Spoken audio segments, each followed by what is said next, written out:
কোনো বিশেষ কাজে, চাকরি, ইন্টারভিউ, বিশেষ পরীক্ষা এবং কোনো দূরদেশ যাত্রা, তীর্থ ইত্যাদি গৃহ থেকে প্রবেশ করার সময় একটি মন্ত্র যদি 11 বার পাঠ করে গৃহ থেকে বাইর হওয়া যায়, তাহলে সেই কাজে নিশ্চয়ই সফলতা আসে।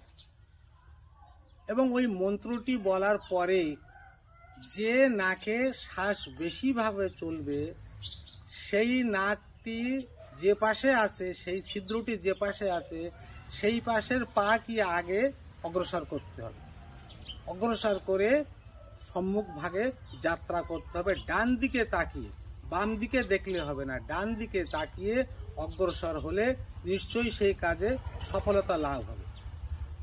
মন্ত্রটি হলো কৃষ্ণায় বাসুদেবায় হরয়ে পরমাত্মনে প্রণত ক্লেশনাশায় গোবিন্দায় নমো নমো। জয় শ্রী রাধে।